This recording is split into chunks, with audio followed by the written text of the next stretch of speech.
So there is another post here that is quite recent, I guess. It's from last year. 6 reasons why nuclear energy is not the way to a green and peaceful world. Yeah, I would not assume anything else than the Greenpeace would basically say about nuclear power. Nuclear power is often hailed as a magic bullet solution. By whom? For the rapid and large-scale decarbonization of our society, which we all know needs to happen if we have any hope of mitigating the worst effects of the unfolding climate emergency. Amongst politicians and industry groups, it is consistently favored over meaningful investments in renewable energy systems, bolstered with misleading claims of its safety, efficiency, sustainability, and speed of deployment. I'm interested, I read it in the other one as well. How much is the investment per energy source USA?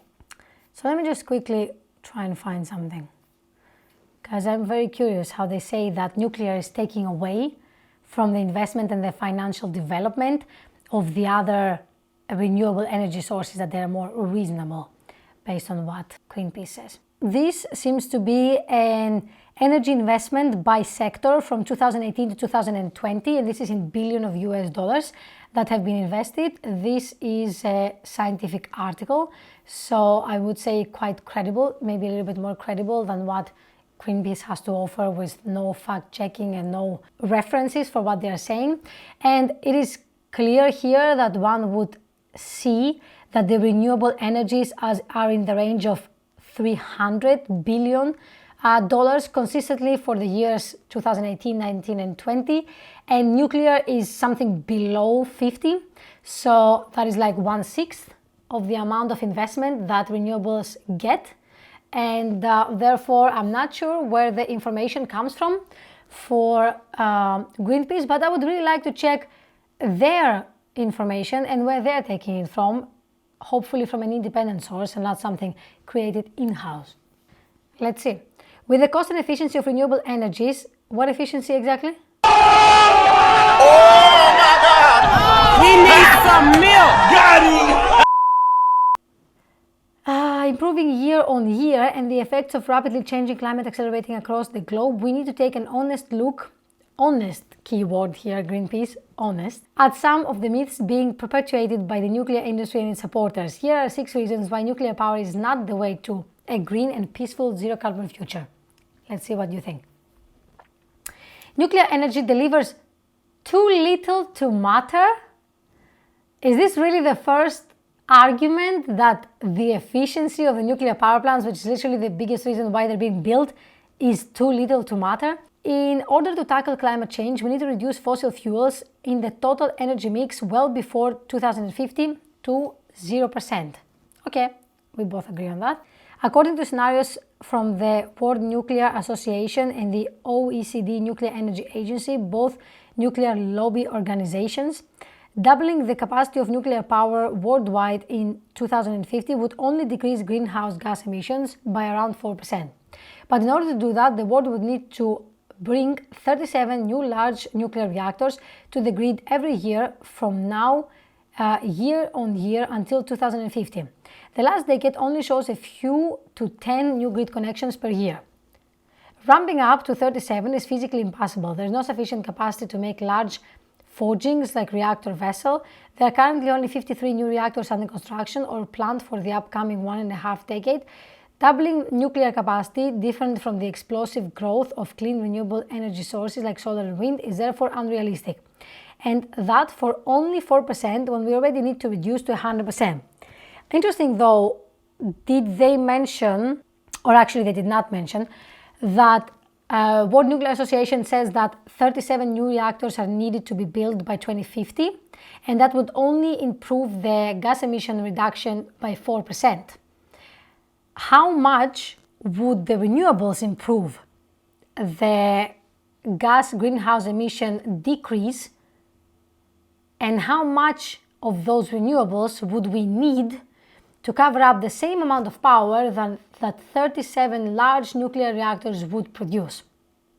So it's a very one-sided, well-placed, extremely biased argument and way to present an article and even shamelessly putting links of the websites here for people to see, because if you give it a thought for more than 30 seconds, you would realize that yes, there might be slow in reducing the gas emission and the greenhouse gas emissions, and we do need more of that to happen. No one ever claimed that nuclear power is solely the solution for the future. And I am pretty sure that World Nuclear Association or OECD do not mention in any of their articles that there is no need for renewables, or renewables are somehow worse than nuclear, and that's why we should not use them and only try and build 37 nuclear reactors. So it's a very interesting way of separating information and taking it out of context and placing it here and creating a context that not necessarily matches with what it's supposed to be said in those two articles, let alone, as I mentioned again, that they never provide information about renewables. So I would like to see, with the amount of power that we will get, the amount of electricity that we are going to be able to produce from 37 nuclear reactors, how many of those in renewables we need to build to get the same amount of energy? How much will that cost compared to the nuclear reactors? How fast can we do it? How efficient is it for the environment in case of, if we consider materials that need to be constructed, the changes of the nuclear, of the solar panels and the wind turbines every 15-20 years, and how much will that reduce the greenhouse emission? That would be a more fair discussion, don't you think? Nuclear power plants are dangerous and vulnerable. Nuclear factories and plants are easy targets for malevolent acts, terrorist threats, the risk of unintentional or voluntary airline crashes, cyber attacks, or acts of war. The enclosures of plants and certain ancillary buildings containing radioactive materials are not designed to withstand this type of attack and shock. Actually, they are. They are precisely designed to withstand airplane crashes, to handle situations in case of terrorist attack, or any of those before mentioned incidents are very well known to the nuclear industry, and they are highly considered when designing and constructing a nuclear power plant. I would like to see where is the link here that is showing that someone from the nuclear industry actually says that we build power plants without never considering a terrorist threat or an airplane crash. Nuclear power plants present unique hazards in terms of potential consequences resulting from a severe accident. Nuclear reactors and their associated high-level spent fuel stores are available to natural disaster, as Fukushima Daiichi showed, but they're also vulnerable in times of military conflict. For the first time in history, a major war is being waged in a country with multiple nuclear reactors and thousands of tons of highly radioactive spent fuel. The war in southern Ukraine around Zaporozhye puts them all at heightened risk of several accidents. Nuclear power plants are some of the most complex and sensitive industrial installations, which require a very complex set of resources in ready state at all times to keep them operating. This cannot be guaranteed in a war. This can be guaranteed in a time of climate crisis and extreme weather events either. Nuclear power is a water-hungry technology. Nuclear power plants consume a lot of power for cooling. They are vulnerable for water stress, the warming of rivers and rising temperatures, which can be weakened the cooling of power plants and equipment. Nuclear reactors in the United States and France are often shut down during heat waves and see their activities drastically slowed. So it is again interesting for me that even though, yes, important information are being provided that I cannot dismiss, for example, that it is difficult to handle a situation in case of a war when nuclear power is present in the country, and of course both parties, even during the war, should know that something like this would be off limits, and thankfully nothing has happened so far to prove otherwise. However, at the same time, they do complain that the efficiency of the reactors and their activity is slowed down during heat waves because they are shutting them down, but they're also dangerous at the same time if they keep working. So it is again showing a kind of contradiction of then the nuclear industry being able to handle the reactors and knowing their weaknesses and where they should basically put more focus on, handling the situation properly for an accident not to happen. Yet Greenpeace again would come and complain that in that case they are being shut down, so they are basically not efficient anymore. But if they are not, then they are too dangerous to operate. What? Nuclear energy is too expensive. To protect the climate, we must abate the most carbon at the least cost in the least time. The cost of generating solar power ranging from $36 to $44 per megawatt hour, the World Nuclear Industry Status Report says, while onshore wind power comes in 29 to 56 per megawatt hour, nuclear energy costs between 112 and 189 per megawatt hour. Over the past decade, the World Nuclear Industry Status Report estimates levelized costs, which compare the total lifetime cost of building and running a plant to lifetime output for utility scale solar, have dropped by 88% and for the wind by 69%. According to the same report, these costs have increased by 23% for nuclear. Really? Who wrote this report? Where is the link for this report? Because that would be interesting to see. That there is so many information that are being presented as facts, but I don't see much about where the facts come from. I don't disagree, of course, that we do know that nuclear power is quite expensive to build and does require some time to be built, and this is of course a well-known problem that the nuclear industry is dealing with and trying to resolve and reduce by introducing small modular reactors, for example, that would be factory made, readily available and shipped to different countries that are necessary to be built there, hence reducing the cost and the time to be built and generally improving the efficiency of the whole process. So I do not disagree, and I cannot disagree with the statements in this paragraph, but at the same time, in order to be more factual, one could add that the nuclear industry is working towards more sustainable, financially sustainable solutions, such as small modular reactors, that will be the future. And of course, more research and more funding would be necessary in order to develop them faster, if that would be of interest. But it seems that for very big organizations like Greenpeace, this is not of interest, hence they are not the ones that should be, let's say, complaining for the fact that it takes longer time to do. According to November 2021 study released by Greenpeace France and the Rousseau Institute, power from the under construction European pressurized EPR in Flamanville in France would be 3 times as expensive as the country's most competitive renewable source. It is very funny for me how they cite each other's websites. So the USA Greenpeace cites information provided by the Greenpeace in France. That's very interesting. Why not the French nuclear authorities providing this same information, making these calculations and giving you those results? Because it's very interesting to go behind the calculations, because we have seen that it's very easy to portray numbers that are true but not in the right context. So I'm not gonna take this as a fact, even though they're very hardly trying to promote it as one.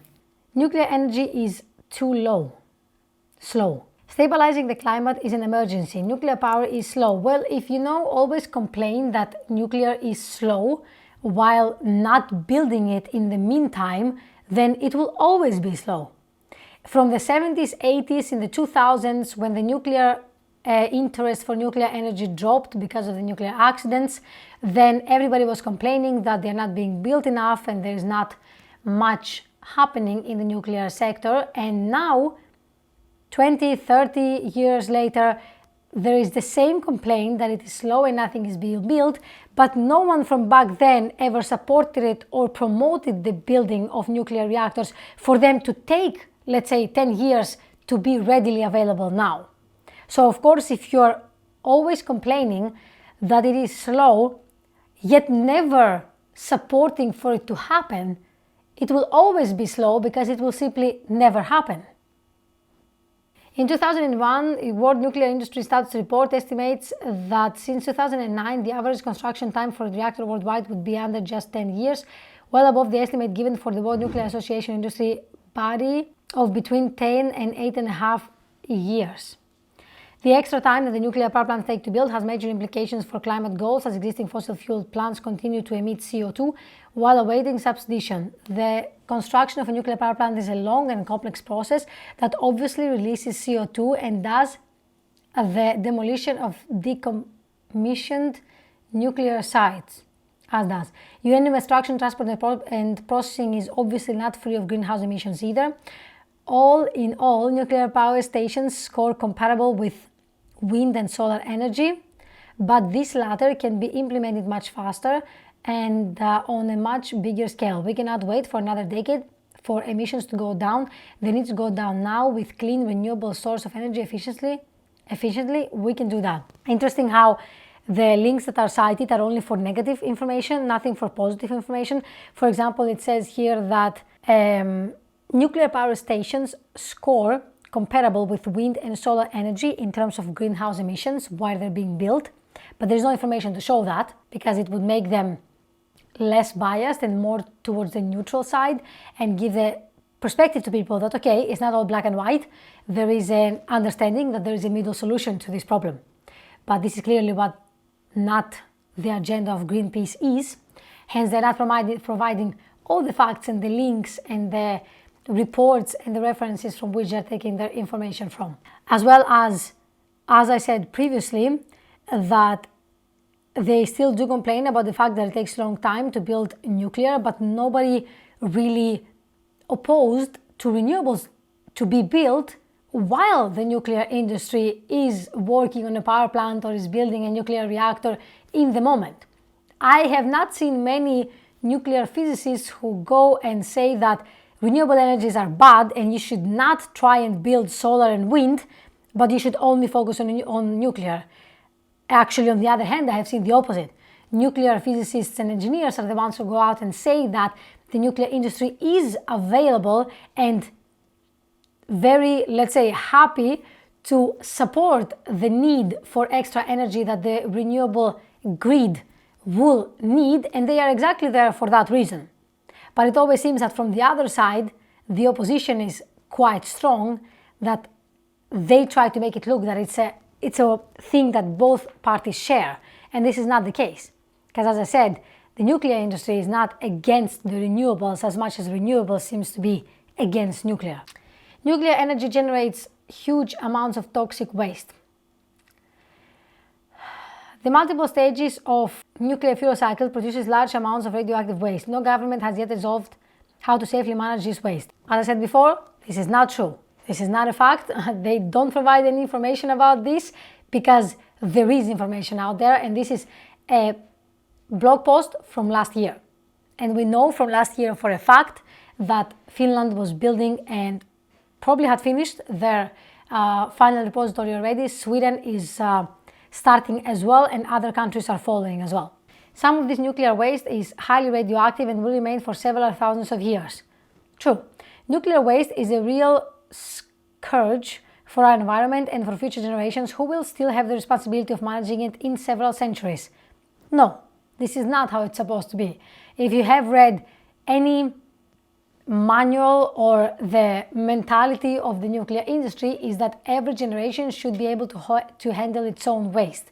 And the work that is being done now is for minimal to no observation or care so much about the final repository of the spent nuclear fuel waste, which will, after 100 years or so that it's going to be shut down, will be completely self-sustained and without the need of any exterior interference or care and worry about the future generation for the waste that is deposited down there. Countries like France are pushing hard for nuclear power in that EU level, hoping that when it comes to waste, out of sight is out of mind. But nuclear waste will never go away and will never be sustainable.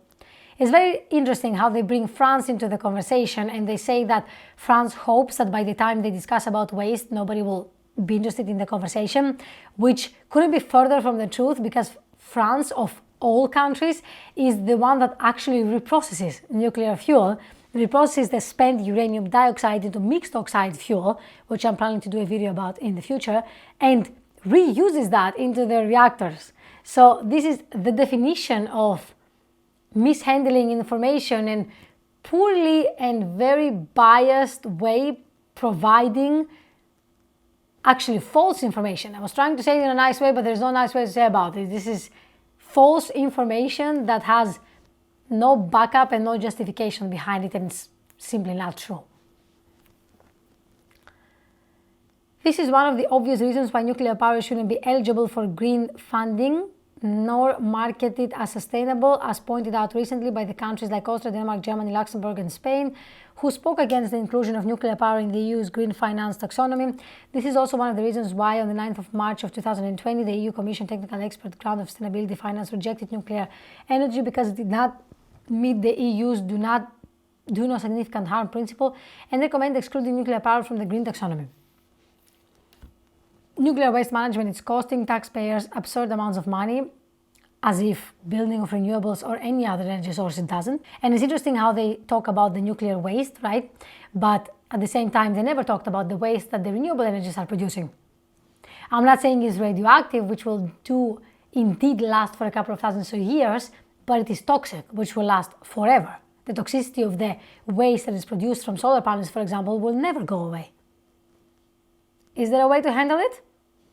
Hopefully there is. Is it presented here? No, because somehow the waste from the renewable energy will magically disappear, even though there is no plan for it. But for nuclear, where there is a very specific plan in place, somehow it's the biggest deal. So just a very quick Google search. Solar panels have hazardous wastes and contain metals such as lead, cadmium, which are harmful to human health and to the environment at very high levels. What happens to the solar panels after 25 years? The majority of the panels still produce energy after 25 years, albeit at slightly reduced output. How about the waste? Gallium arsenide panels may be hazardous due to the arsenic inside them. And just for facts and how the storage of the renewable energy waste looks like, it doesn't look like, because it's not stored in any proper, nice, well-maintained way. This is how it's stored. And I doubt if there is any solution to treat them or reuse them or recycle them. Hopefully they do recycle them. But nevertheless, as I say again, nobody ever talks about the waste that the renewable industry is producing, as if it will magically disappear. Same, for example, for the wind turbines. They are huge constructions, massive, of tens of meters tall, that after 20-25 years are pretty much useless. And what are we doing with them? Let me guess. We bury them? And we reached number 6, painfully. The nuclear industry is falling short of its promises. The EPR, the European Pressurized Reactor, and nuclear reactor technology has been showcased by France government and the French nuclear operator EDF as revolutionary technology, announcing the dawn of nuclear renaissance. The reality is that this technology isn't any kind of technological leap. More importantly, the French EPR reactor located in Flammable is more than 10 years overdue and nearly 4 times over budget. This is so-called next generation nuclear reactor and has also sustained multiple problems, delays and cost overruns in France, United Kingdom and Finland. Hypothetically, new nuclear power technologies have been promised to be the next big thing for the last 40 years, but in spite of massive public subsidies, it's mostly private subsidies that come to develop R&D in small modular reactors, not so much public. The prospect has never panned out. This is also true for small modular reactors. What is true for small modular reactors? They are being planned out as we speak, and countries such as US, Sweden, China, Korea are very, very heavily working on those. And for nuclear fusion, an idea that is also as old as the nuclear industry, which somehow always seems to be 50 years away, the cost and uncertainty of fusion means investing in thermonuclear reactors at the expense of other available clean energy options. This technology won't arrive in time, even if, and the money would be better invested elsewhere, says Greenpeace, who requests from you to give them $25 a month for this opinion.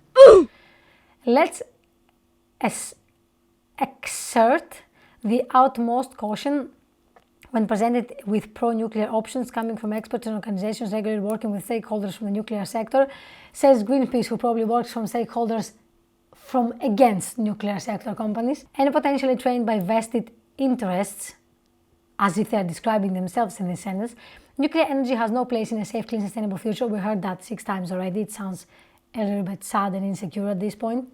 it is more important than ever that we steer away from false solutions and leave nuclear power in the past. Interesting.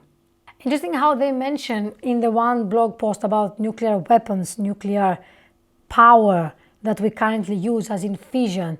And they also talk about fusion reactors, which they disregard simply in 2.5 sentences, even though fusion reactors are much better than fission reactors, right? They don't produce radioactive nuclear waste. They would have significant amount of energy to give you, would be highly sustainable and environmentally efficient and friendly, but somehow they are not of interest for Greenpeace. Maybe they just don't understand how it works, so they just disregard it altogether. Maybe they thought that because the word nuclear is before the word fusion, somehow this is associated with fission, which is the only thing they seem to be obsessed about, so it's not of interest to them. I don't know. It's not like there's a lot of things to back up their statements, is there? And it was interesting to me that there was an asterisk up here, which I was trying to find. It says here that the full-scale utility solar have dropped by 88% and the wind by 69%. However, the nuclear has increased by 23%. And the asterisk usually means that there is something on the bottom of the page that will lead you to more information. But I am at the bottom of this page and there is no more information. So I have no idea what the asterisk was about, but again, no website or link or reference to back up their statement. No, nothing. Here you have it. Let me know what you think down in the comments, and if you support more the Greenpeace side, or are you more on the neutral and objective side, or maybe you do think that the way that Greenpeace projects things is actually neutral.